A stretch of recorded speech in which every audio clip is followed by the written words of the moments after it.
L'ouverture, c'est le diaphragme. Le diaphragme, c'est, vous savez, c'est cette espèce d'élément avec des petites lamelles qui se ferment.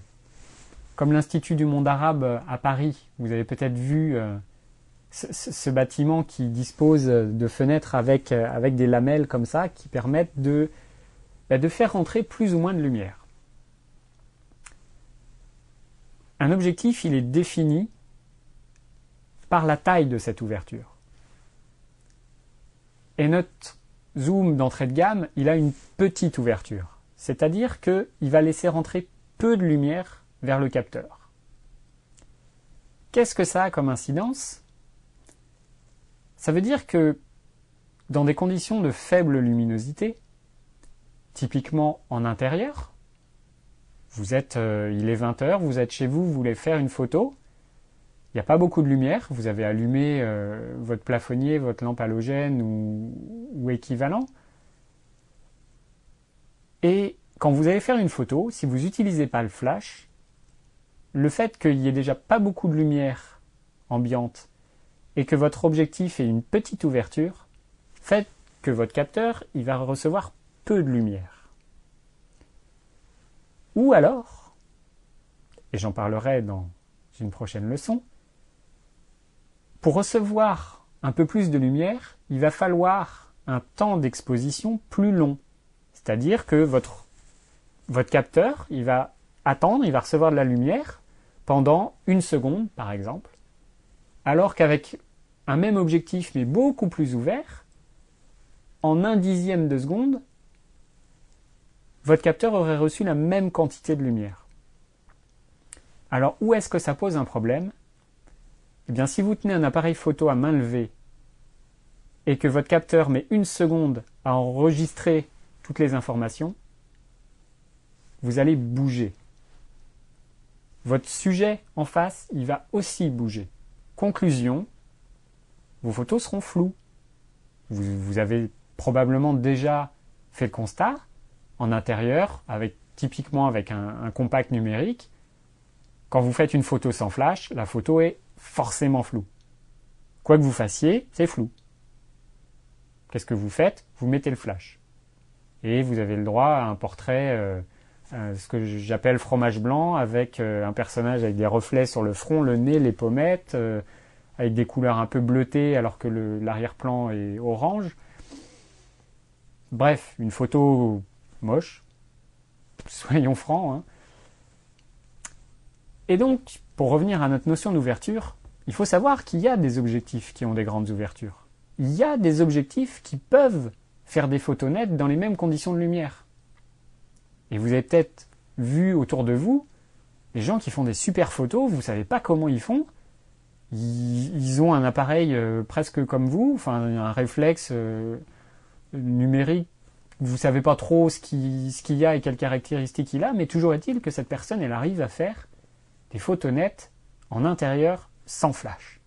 Et les photos nettes en intérieur sans flash, c'est quand même beaucoup plus agréable pour tout le monde que les fromages blancs. Comment faire? Il faut jeter votre dévolu sur un objectif avec une grande ouverture. Là, il y a 2 catégories d'objectifs qui permettent ça.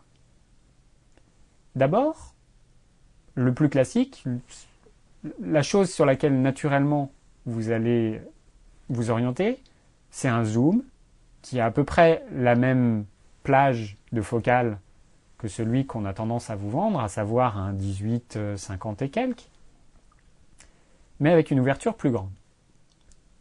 C'est très bien.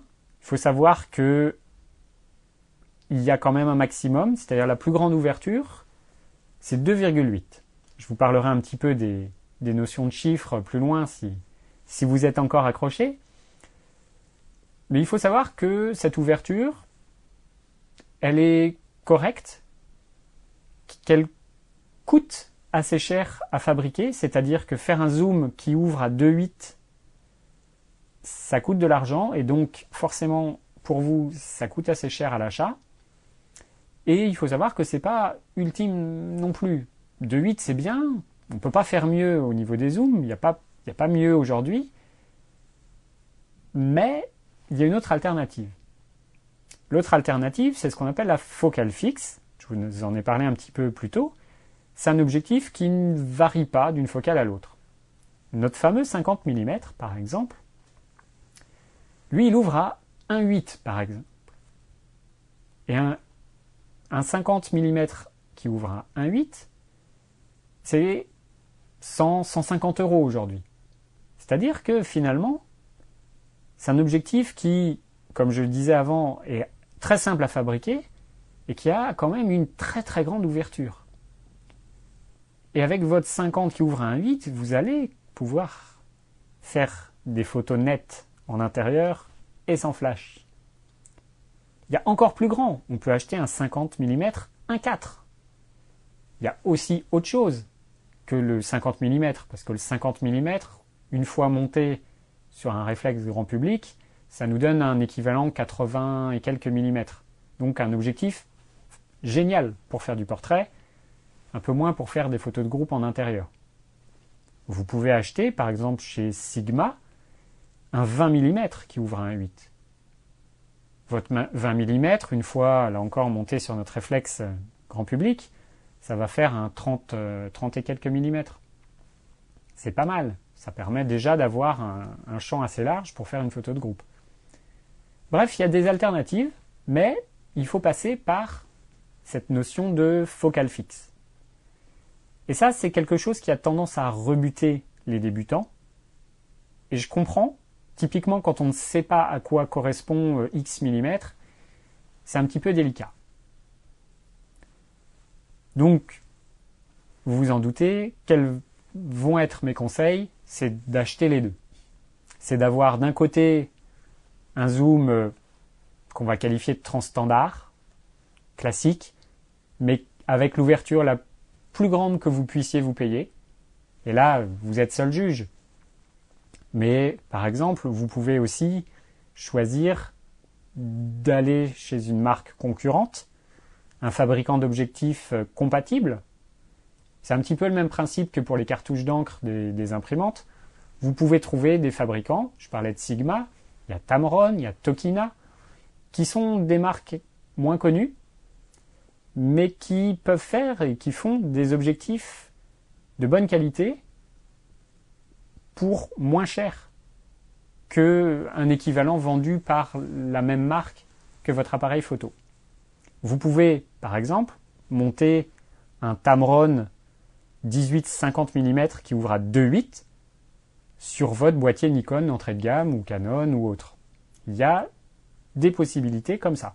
Ça vous permet de faire des choix corrects avec une bonne qualité optique, une bonne utilisabilité de votre objectif en intérieur, par exemple, à un coût, on va dire, raisonnable. Si vous avez les moyens, sachez que chez Canon, chez Nikon, il n'y a aussi aucun problème. Vous pouvez trouver par exemple chez Canon, un 17-55 qui ouvre à 2,8, qui en plus a un stabilisateur optique.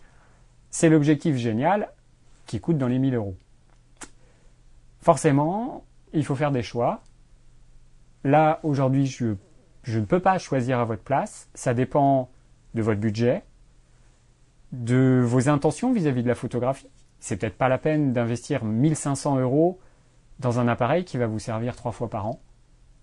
Donc c'est à vous de faire vos choix et à chaque étape de choisir, je dirais, l'objectif qui a la plus grande ouverture possible et qui correspond à vos moyens.